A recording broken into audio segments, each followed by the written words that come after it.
I now call Neil Findlay to be followed by Kenneth Gibson.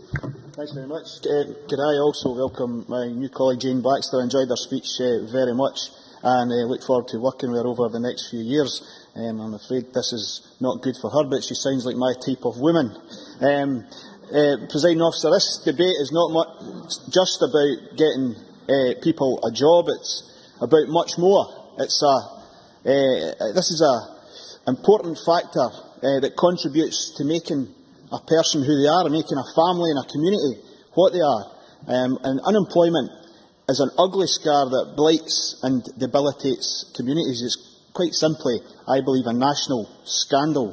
And we will not discuss anything more important this year, because we have youth unemployment levels at the moment that we have not witnessed since the 1980s.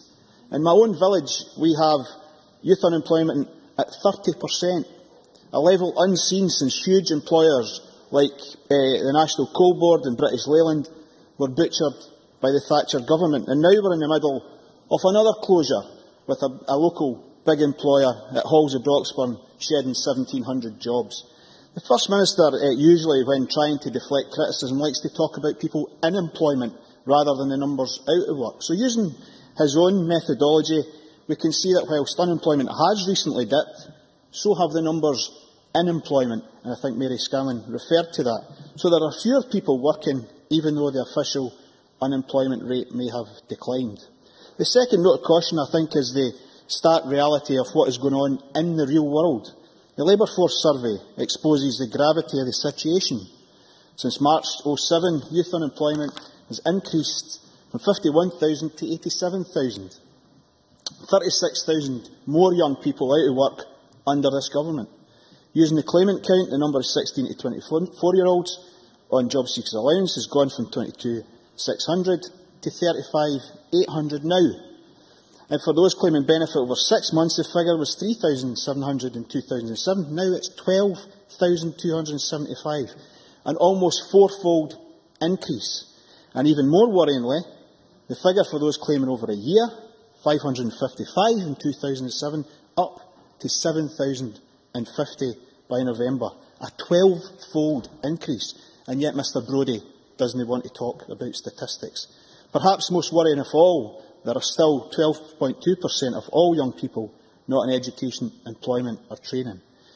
And the last school leaver destination figures showed over 11% of school leavers not going on to any positive destination. And I hope the Minister may respond to this in our summing up, but apparently the school leaver destination figures were supposed to be published in December, and yet we are still waiting. I wonder whether they might be published later this week after this debate. Of course, for those fortunate enough to find work, underemployment is a major problem, and people have spoken about that. Young people are much more likely to have jobs that are temporary, and what the economists at the Economy Committee referred to as dead ends, or as the STUC described them, low-wage, insecure jobs with very little prospect of training or career progression.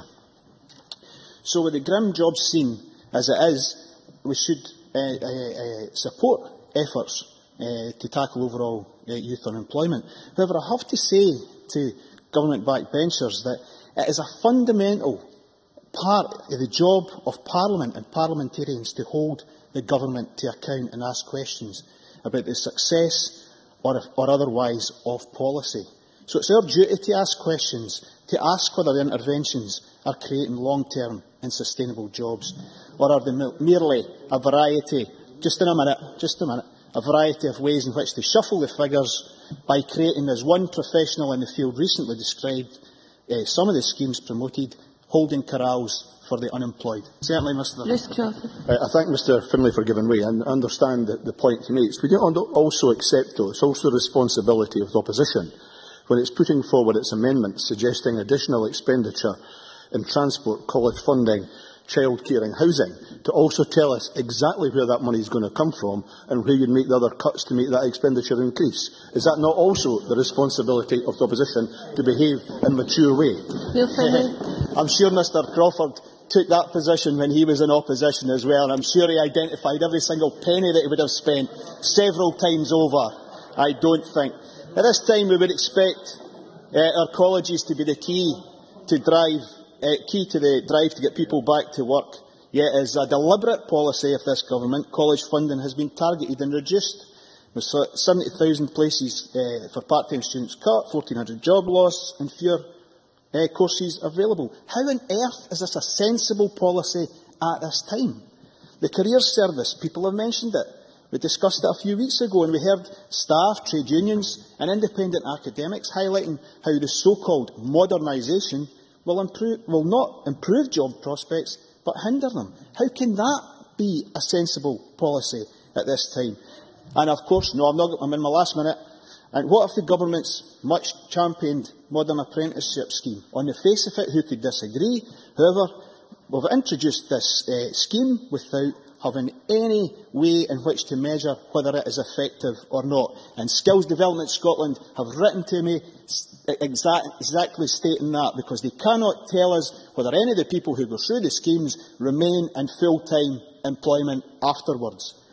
We have apprenticeships lasting 3 months and 6 months, thousands completed within a year, and young people, of course, are right to take the opportunity, but I believe that rebadging vocational training to call almost anything an apprenticeship diminishes the value of apprenticeships and leads young people on false promises. And what about the Get Ready for Work programme? We've only got 20% moving into full-time employment, and activity agreements where people get a few hours of advice, and that is now classified as a positive destination. Mr. Findlay, this is just wrong. Sorry, Presiding Officer, I know I've come to the end of my time. I'll leave it there, but I look forward to the rest of the debate. Thank you. I call